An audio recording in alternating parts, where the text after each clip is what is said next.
Welcome to the 2-Minute Disciple Podcast with your host, Nick Oyler, where we slow down with Jesus one passage at a time. Hey everybody, welcome to the podcast. I'm Nick, and it's magnificent to be here with you today. Today is May 9th. Each day we follow a simple rhythm. Slow down, read, notice, reread, meditate, respond, and exercise. Let's begin. You're stepping into a sacred space with the intent of meeting Jesus. He wants to meet with you and spend time with you. Take this moment to slow down, quiet your mind, and prepare your heart to connect with Him.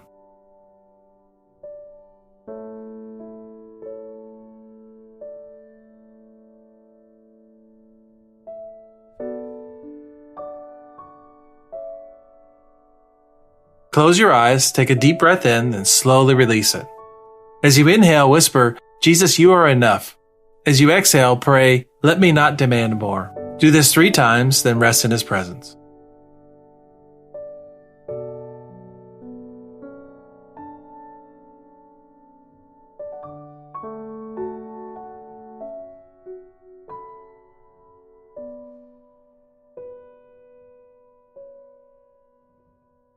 One day, some teachers of religious law and Pharisees came to Jesus and said, "Teacher, we want you to show us a miraculous sign to prove your authority."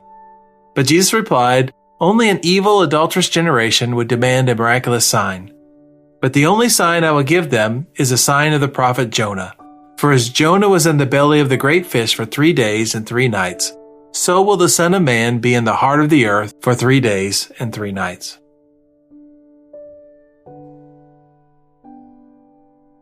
What stands out to you in this passage? Is there a word or phrase that catches your attention? Hold it in your heart for a moment.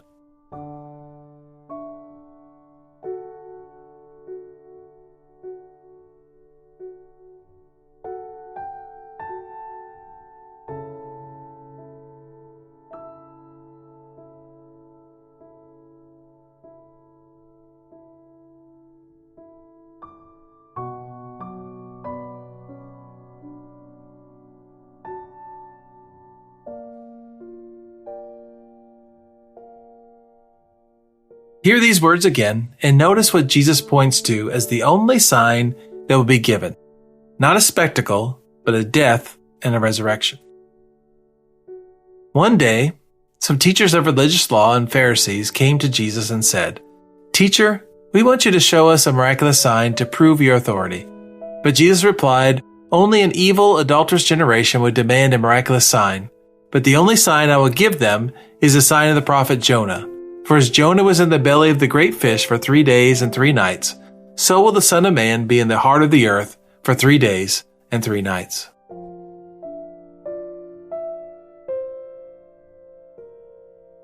The Pharisees had already seen miracle after miracle. They had watched Jesus heal the blind, cast out demons, and restore the broken. And they still came asking for a sign, as if the right performance might finally tip them over the edge into belief. Jesus refuses, not because He can't perform signs, but because He sees what is really happening. They aren't genuinely seeking, they're stalling. Another sign won't produce faith in a heart that has already decided not to believe. It will only produce a demand for the next one. And so He points them, and us, to the only sign that truly matters, the sign of Jonah. 3 days in the earth, 3 days in the darkness, and then resurrection. The entire weight of the Christian faith rests not on a series of impressive moments, but on one decisive event. Jesus died and rose again. That's the sign. That's the proof. That's the foundation. We live on the other side of that sign. We have the empty tomb, the witnesses, the testimony of the Spirit. The question Jesus is pressing is not whether we have enough evidence, it is whether we are willing to receive what has already been given.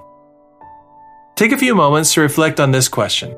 Am I genuinely resting on the sign of the resurrection? Or am I still quietly waiting for God to prove Himself to me in some other way before I fully trust Him?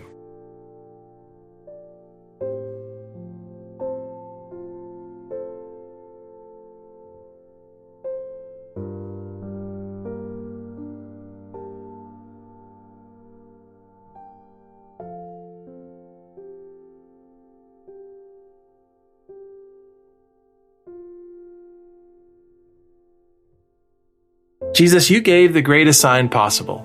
You died and you rose. Forgive me for the times I've looked past the resurrection and asked for something more. The empty tomb is enough. You are enough. Help me to build my faith on that foundation, not on feelings, not on circumstances, but on the fact that you are alive.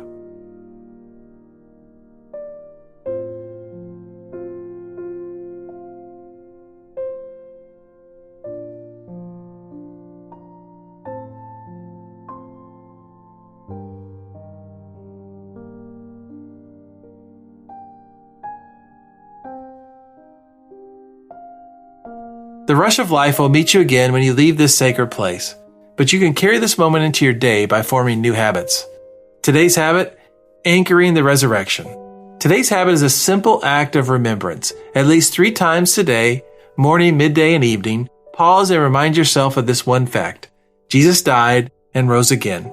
The tomb is empty. He is alive. You can say it out loud. You can write it down. You can set a reminder on your phone with just those words. The form doesn't matter. The repetition does. We are forgetful people. We drift towards doubt, not usually through dramatic crisis, but through simple inattention, letting the noise of the day crowd out the most important reality there is.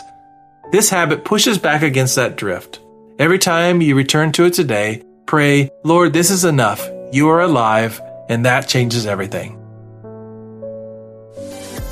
I have one ask of you before you go. Would you please consider supporting this podcast with a coffee today? One coffee at a time will help keep this podcast growing to help more people walk with Jesus. Click the coffee link and give a simple gift. That's your 2 minutes with Jesus for today. Now take what you've heard, share it, and live it. Until next time, keep slowing down, keep listening, and keep walking with Jesus.